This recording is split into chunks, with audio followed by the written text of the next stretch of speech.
네, 안녕하세요. 6월 19일 목요일 짱목과 말씀 수다의 시간입니다. 오늘 주시는 하나님의 말씀은 출애굽기 14장 1절부터 9절의 내용의 말씀입니다. 하나님 말씀을 보시겠습니다.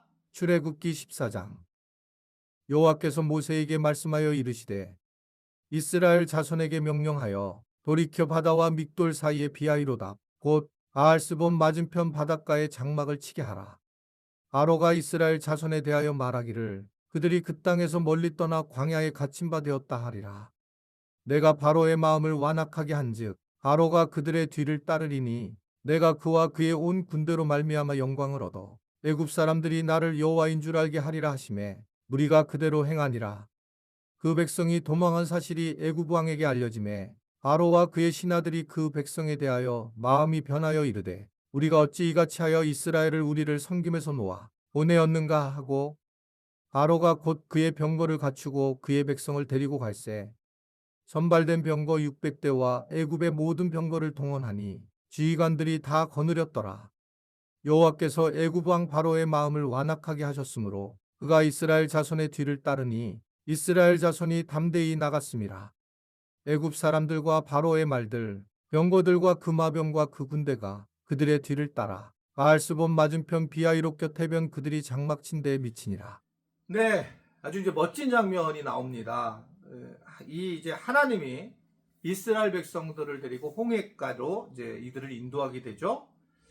홍해 앞에 딱 서게 되니 이제 아무것도 할 수 없는 상황이 되는데 바로 애국 군대가 뒤에서 쫓아온다는 소식을 듣게 됩니다. 이들은 굉장히 당혹스러웠을 거고 두려웠을 거고 자기 아들이 자기 딸이 죽을 수 있는 자기 아내가 죽을 수 있는 자기 남편이 죽을 수 있는 그런 상황에서 그들은 굉장히 고통스러워하고 있었을 것입니다.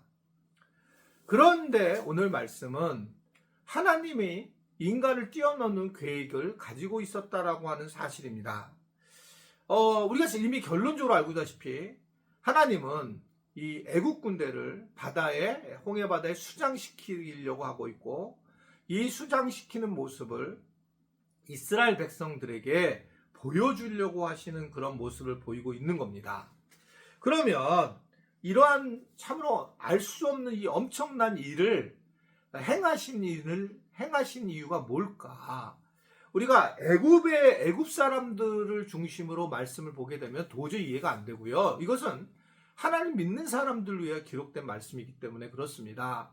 그러면 이스라엘 백성들은 자기들이 이러한 상황에서 결국 만약에 그 애굽에 있는 사람들이 다 수몰되는 장면을 보면 어떤 생각을 했을까요? 정말 하나님은 놀라운 분이시구나. 하나님은 정말 상상할 수 없는, 우리보다 생각하는 거 상상할 수 없는 부분이구나. 그래서 두려움도 떨면서 경외하면서 하나님께 영광을 돌릴 수밖에 없는 그런 상황으로 갔을 거예요. 자기들과 하나님 관계를 계속 맺었을 때는 이런 상황을 모르지만, 그런데 이러한 어떻든 마귀로 우리가 바로를 이야기하잖아요. 그러한 이 애굽의 군대인들이 와서 이 일을 겪게 되면서 상징적인 의미로 하나님이 일하시는 그러한 모습들을 보여주고 있다라는 겁니다. 하나님의 계획이 함께한다는 겁니다.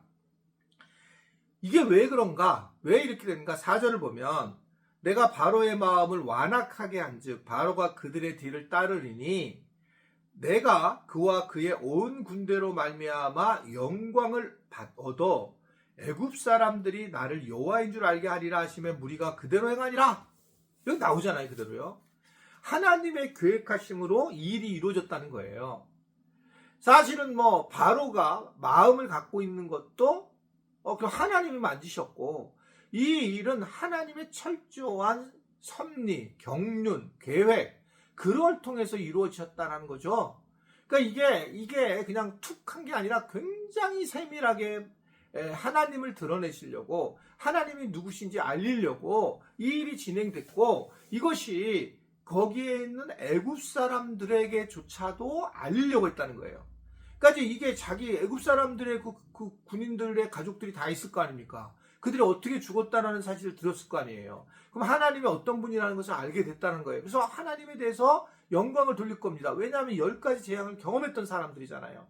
바로도 마찬가지예요. 근데 바로는 계속 강팍해져가지고 계속 이스라엘 백성들을 공격하고 그렇게 마지막까지 그런 모습을 보였다라고 하는 겁니다.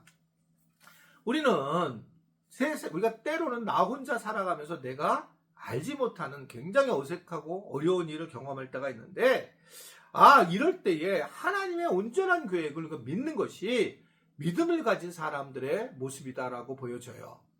이걸 믿어야 된다는 겁니다. 뭘 믿냐? 하나님이 선하게 인도하실 거야. 그러기 위해서 우리는 기도하고 이렇게 말씀 수다를 듣고 묵상하기도 하고 그런 모습으로 살아갈 수밖에 없다. 이렇게 생각할 수가 있는 겁니다. 온전한 하나님의 계획을 믿어야 한다. 이제 애굽 왕인 바로가 마침내 이제 굉장히 막 이들을 모든 병거를 동원해서 쫓아오잖아요.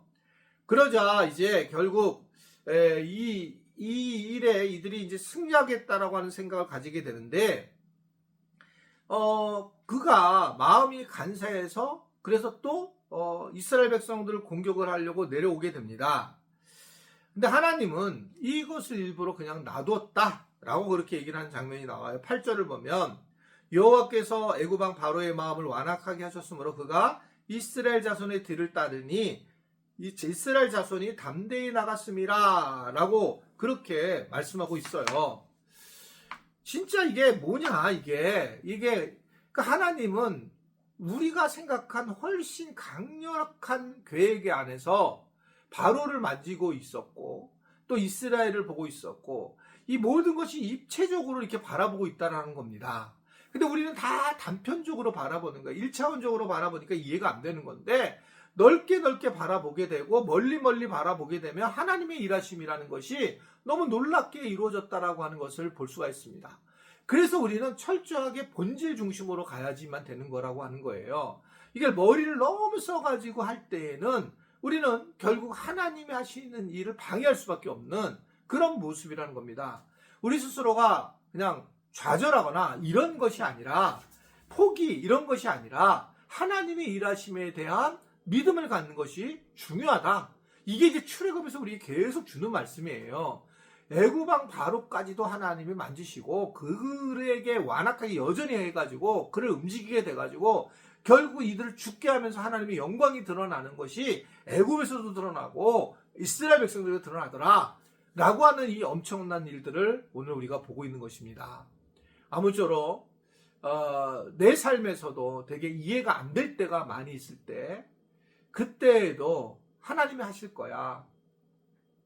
나는 정말 모르겠어. 하나님이 인도해 주실 거야. 하나님이 하셨구나.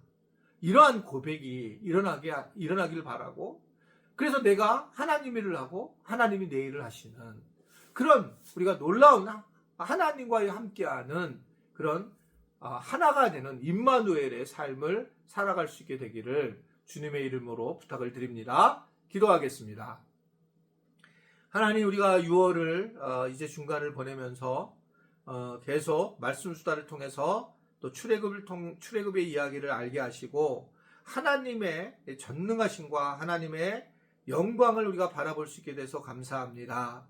내 삶에 때로 어려운 일이 있을 때도 주님 바라보고 주님 안에서 평강을 누릴 줄 아는 우리 모두가 되도록 도와 주옵소서.